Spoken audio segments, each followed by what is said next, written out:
Something I get asked a lot on my channel is what's the best recommended audio interface, speakers, synthesizer, controllers. So I decided to make this video to share with you my top recommendations for all of these categories.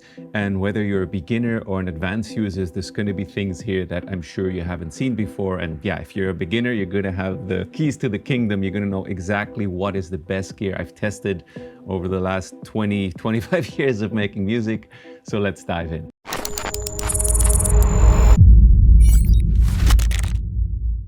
Let me take you around the studio a bit. As you can see, I use a ton of controllers, sequencers, even an Akai MPC, outboard gear here that I use for processing synths. And today I'm going to start by giving you an overview of which are the top things that I would pick to get going, but also a bit of an idea of some of the more, let's say, advanced things that you may not know about. And I'm going to do this using my list over at Thomann because it'll save my editor a ton of time. And of course, if you want to support the channel and buy any of this stuff, I appreciate it if you use our affiliate link. Let me give you an overview. And this list is in order of importance. I would recommend you to get Ableton, and I would recommend you, if you can swing it, to get Ableton 12 Suite, because eventually you'll end up getting it anyway. And it comes with so many cool, useful plugins and features that actually you don't really need much else software-wise. I must have close to 1,000 plugins on my system. Third-party plugins, I use maybe 15. Bitwig is also amazing. It has a few things I like more about Ableton, but it has one thing which makes it unfortunately useless for my way of working, which is I monitor through the DAW. So what I record is exactly what I'm going to get after mastering. My mastering chain's on. That doesn't work right now on Bitwig. There's no direct low latency monitoring of inputs, which is why I'm using Ableton. And anyway, it's what most people use. So in my position, being someone that shows a lot of stuff on YouTube, etc., that is very useful. The next thing I would recommend you to get is Slate VSX headphones with the Platinum Edition, because they're the fastest, cheapest, quickest way to make sure your mixes will translate to any device. You could even just jack this into the side of your computer and you'd be on your way. One of my literally most used tools, I use these III wireless headphones daily, non-stop. These things are so cool. It is such a gift to be in the studio and be able to just walk around without a cable, and they're low latency enough that you can play. I have a curve and a video on the channel how to set these up using SonarWorks so they sound a little bit flatter and a little bit more studio vibey, and then I trust them for mixing. These are my jamming headphones that I use when I'm like walking around the studio, and I also like compose and mix maybe 80% of my stuff on them. But then once I need to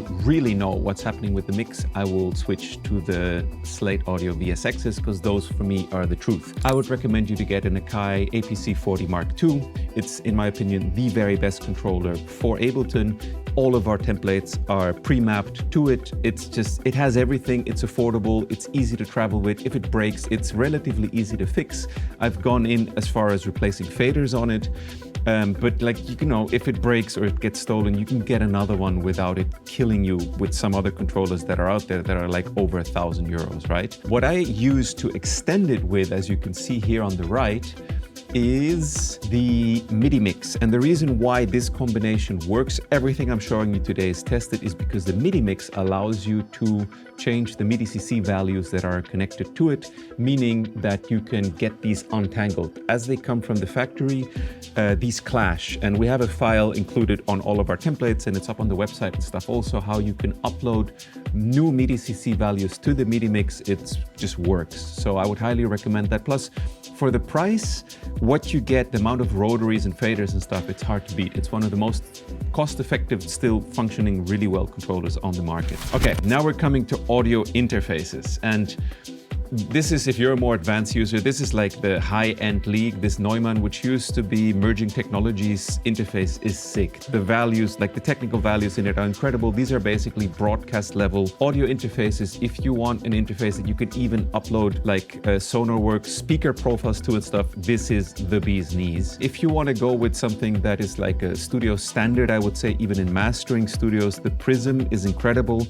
Now, I know these are really expensive, so I'm going to give you some tips tips on what I use personally, which is actually much more cost effective. For monitor controller, I personally also use the Dangerous Music Source, which is buried below here. For cost effectiveness in relation to sound, this is the best you can get. Check out my video on it. It's one of the very best options, and it actually also will work as a reasonably low latency audio interface. You can connect your computer to it via USB. A really good place to start also. Is it no longer on sale? That would be a shame. Let's go to Thomann and let's look for it. PreSonus Quantum 20. Oh, it may be out of, it may not be sold anymore. Oh no, that's really bad news. All right, guys, we're going to have to go used here. Bear with me. There is new PreSonus Quantum interfaces that do not connect to your computer via Thunderbolt. They connect via, I think it's USB. The latency on those is not as good as the Thunderbolt ones. I would highly recommend you to get the Thunderbolt ones. And those you can pick up used. I have 3 of them. I have the biggest older model, which is the 2632. I picked each one up for 300-400 euros. They have a ton of inputs, a ton of outputs. And the cool thing is they have ADAT ports in-out, 2 sets of them, meaning you can connect a very high-grade audio interface like the Prism Orpheus, which I use 2 of, clock it off of the PreSonus, and you get very low latency, studio mastering grade conversion. And I've bought Prism audio converters used for like 700 euros. So if you spend 1,000 on a used PreSonus Quantum 2632, so like 300 for that, and maybe 700, 800 if you get lucky for a Prism Orpheus and connected via ADAT, you have mastering grade conversion with lower latency than you can get on most interfaces that are out there today. And yeah, it's like the hack. I have a dedicated video on the channel also about it. I'm going to ask Leon, my wonderful video editor, to link all these videos as we go through here. Prism Sound Titan would be the other option I would recommend to you if you don't want to go the way of hacking together a PreSonus Quantum interface with an older generation Prism, but I don't know quite how stable their drivers are these days. It used to be an issue. The FireWire drivers were not great. Maybe that's improved. Do your research independently if you're going to grab something this expensive. Although the cool thing with Thomann in these kinds of shops is you can just send it back if you're not happy. Be careful if you buy from Music Store as a professional user, because if you send it back, they will only refund you credit to your account. They will not give you your money back, which was actually a reason for me to close my account on Music Store. I think that is not on. So yeah, Thomann, super cool, best customer service in the world. No one's paying me to do this except, well, through the affiliate links, but yeah, there is a difference there, so be aware of that. Controller-wise, I love the BeatStep Pro. As you can see, it's front and center here. Yeah, it's amazing for bass lines. It's super easy to understand. It just works really well. Highly, highly recommended. And then I've extended my setup, as you can see, with a Launchpad Mini Mark III, which sits here, and this is used primarily to launch clips, like kind of a looping workflow. This is to launch scenes that make up a track. This is to launch like a hi-hat or a shaker or a ride or something to add on top of that to give movement to your track. And cost effective, works really well. Yeah, I can highly, highly recommend it. Now, for a can-do-it-all type sequencer, the Torso T1 is incredible. It has the advantage over the BeatStep Pro that it can also do chords and that it has 16 sequencers in it. There's no display, which I love about it. Everything is done on screen, and you could make crazy, super cool Euclidean rhythms and patterns on it. You can set it to chord mode. There's people on YouTube doing, like, we'll link to it below. I forget this guy's name's channel, but it's amazing. He has like this, and he does whole tracks basically in it. I mostly use it for percussion chords and like weird sort of like uneven loops. It's incredible. So if you're just getting started, I would recommend the BeatStep Pro because it's easier to wrap your head around, and then adding on the T1 later. Or if you want to do a deep dive, the T1 is, in my opinion, one of the very best current sequencers out there. Now, for speakers, I would recommend you to get, for a smaller room, the Dynaudio BM5 Mark III. If you can find them used, the BM6, the black ones, Mark II, actives are incredible. I see those come up used a lot, but if you want to get brand new ones, these are sick. They sound incredible. And if you need more subs, getting the matching subwoofer with them, the Dynaudio 9S, is incredible. Yeah, like this would be a sick combination for any size room, unless you're getting to a big room. If you want to do a bigger room, I would recommend you to get these 3-ways from Dynaudio. Why am I recommending Dynaudio? They translate amazingly well. The tweeter is silk dome, so it doesn't blast your ears. And in my case, I once had a tinnitus from steel and like titanium tweeters. I would not recommend them. The combination of these Dynaudios with either this subwoofer or a slightly bigger subwoofer would be sick. And it translates incredibly well. The Dynaudio sound is legendary for many reasons. The Softube Console One, I would recommend you to get the Mark II if you want a controller to control plugins with. This thing is, in my opinion, it's more compact, it's way lower priced than the Mark III.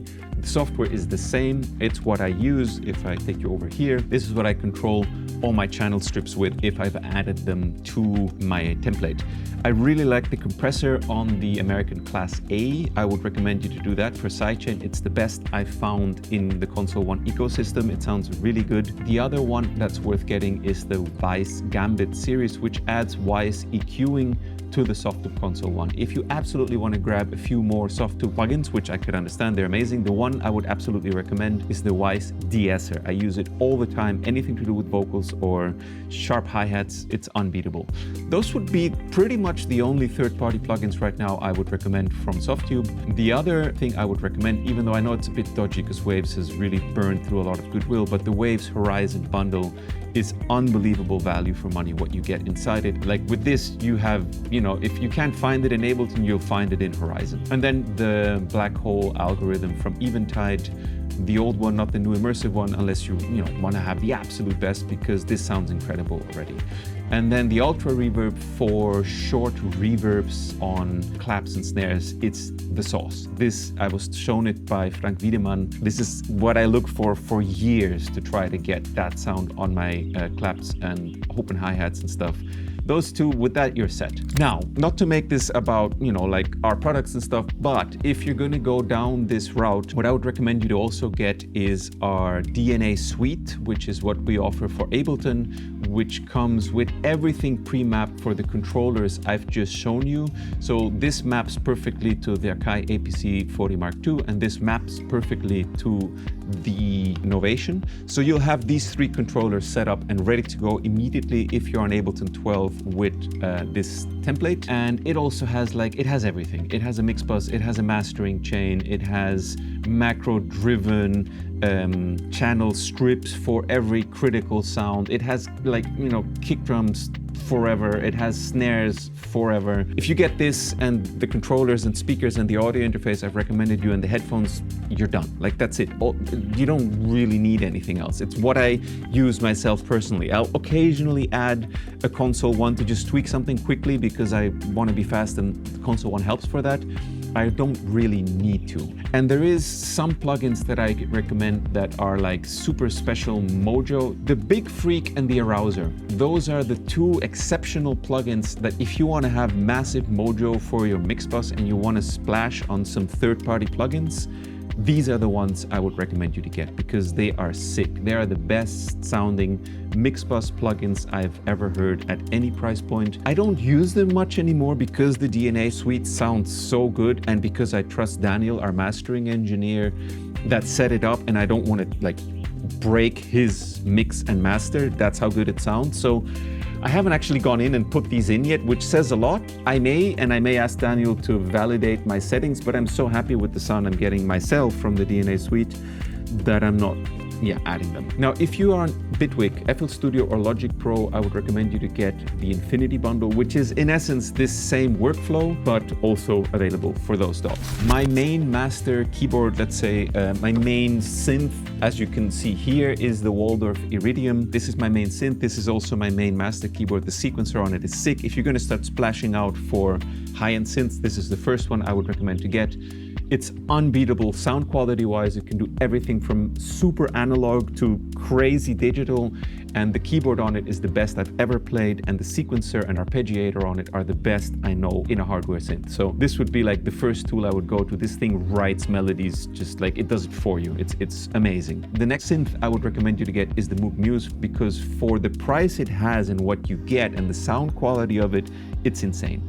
I love it. Beautiful synth, love it. Amazing synth, bought it with my own money straight out. Yeah, I don't even want to think about selling it. It's amazing. Oberheim, haven't played it. I have Matrix 1000s here, which is pretty much the best sounding analog synths I own and I can imagine the Oberheim must be sick. Again, this is on the list because people have offered to help me and the channel and Rapid Flow by buying through our affiliate links. The Sequential Prophet 6, so I'm just gonna go through here and say all of the synths that you see here are amazing. I have this, I use it all the time. I haven't heard this, I haven't heard this, I haven't heard this, but I know from videos, I mean, I haven't played them, but I know from videos they're super cool. These are all here so you can support the channel. I do have the Prophet 6, and as it can do it all, polysynth, I think this is one of the best choices you can make also in combination with the Waldorf Iridium. I do also have the Behringer TD3 Mo, and it is one of the fattest bassline making machines that I know. Highly recommended if you want to get one to make sick fat bass without breaking the bank. The OB6, a friend of mine swears by it. I've played it a few times, sounds super nice, but I don't own it right now. And now here's a few more synths that you could get to support the channel. I think this one is sick. The Klavier Nordwave 2 I do have, and it is amazing. I use this all the time for leads. It's arpeggiator. Everything about it is sick. I love it. Highly, highly recommend it. So yeah, Iridium, Prophet 6, Klavier Nordwave 2, Muse, like, you know, I mean, this is a big budget, but if you get those, I think you're done. Like, literally, I can't imagine there's much you can't achieve with those, and they all have a slightly different flavor and way of working. Beautiful. I really like that in the Wave 2, you can really easily sample in your own synths and take them on stage with you, or just make them immediately available. The sampling tool for it is sick. Sequential Pro 3, I used to have it. It's very cool. It's a great synth. I prefer the Prophet 6 though. Moog Messenger, I've heard it on our buddies Nate's channel. It sounds really good for the price. Highly recommend it. I haven't really heard the Polybrute in detail, so again, it's here to support the channel. Same as the Summit, same as the subsequent. Little Iridium. I own the Prophet 10. It is amazing, no doubt, but I prefer the Prophet 600 sitting over here in the studio. I own the Moog Matriarch. It's sitting in the corner here. Amazing, love it to bits. Also like a game-changing type of synth, can highly recommend it. Pro 800 is kind of a replacement on this list for the Prophet 600 because obviously it's not made anymore. I own the Performer Mark II. It's sitting in the corner. You can see it in the foreground there. It's amazing. It's just such a good synth. It has so much vibe and mojo. It's a little bit tricky to keep tuned, but if you send this thing in an arpeggiator, you tune each oscillator to a different octave and send that to a delay. That's like 60% of a track right there. Our buddy Ora Federico, who we have a masterclass up on Rapid Flow, also uses this a ton. I think he has 2 now. Beautiful machine, super inspiring, highly recommended. The Rupert Neve Designs hangs behind my mixer here in the studio. It does something to the low end that's sick, and when I record sample packs or sounds from my tracks, I love having it behind. It just, does something kind of magical to the sound. We're getting to the end of this list. I only use cordial cables except in a few strategic places where I use Vovox cabling, but these are great. They're super solid. None of them have ever broken on me. Yeah, metal connectors, super good. If you're good, and these are actually meant for your speakers. From your audio interface to your speakers, this is generally the connection you will use. These things are sick for powering your studio. They have these massive FI on-off switches. So now we're getting into the nitty-gritty now, but like these things are super cool. They're fused. They have USB outputs. They're not super expensive. These are a completely different level from using the standard sort of, power switches you can get in your construction market. Highly recommended. I have 2 of these in my studio. I trust them. These are what I use to connect my, what's it called? Uninterrupted power supply, UPS, to certain parts of my studio so that if the power dies here in Portugal, which happens, it doesn't destroy converters and all kinds of stuff. So yeah, recommended, really good. And yeah, if you're gonna buy a power conditioner, you need these to connect your synths without like getting a whole bunch of different patch cords. I have the Midas, as you can see here. I have a ton of 500 modules in it. Highly recommend it. Just works for the price compared to like the expensive ones. It's great. Then these are the 2 kinds of gaffer tape I use all over the studio. These don't leave marks. They stick like hell, and I can highly recommend them. These are the MIDI cables I use, and these are so useful, these little adapters. If you're just missing a little bit of MIDI, you just grab a short one and a long one, you can connect this together and then go. This is the desk I use. You can see it here. Many people ask me about this. If you're gonna level up your studio and you wanna have a pro desk, this is the one I would recommend. All right, let me catch my breath here. Oh my God, this was a lot of gear to get through. I hope that this gives you a good overview of what I think are the cool pieces to get started with in order of importance. If it wasn't on this list, if I didn't talk about it today, it's probably very cool, but I don't use it all the time and I wouldn't recommend spending money on it immediately to get going. Only exception maybe that I am forgetting is acoustics. You can see above my head there's Basotec foam. You can get these panels actually at music store. To just be fair also, they have the best price on these in Europe. They're 5 centimeter thick panes. I bought all of them from them. And then the other thing I have, which you can see in the back and on the side here, are Molton curtains, which are great for absorbing mid-frequencies, and those big brown dark things in the corner are massive bass traps that I had custom built. With these 3 things you can get your acoustics totally sorted, and that's what I would recommend to do also if you're setting up your studio. We have a video on the channel where I talk about this studio and how I built it. All right, everyone, I hope this video was helpful to get you going. I'm pretty sure we're going to embed this somewhere on our page so that you can find it easily. And yeah, have a great time in the studio, and we'll see you on the next video. Take it easy. Bye-bye.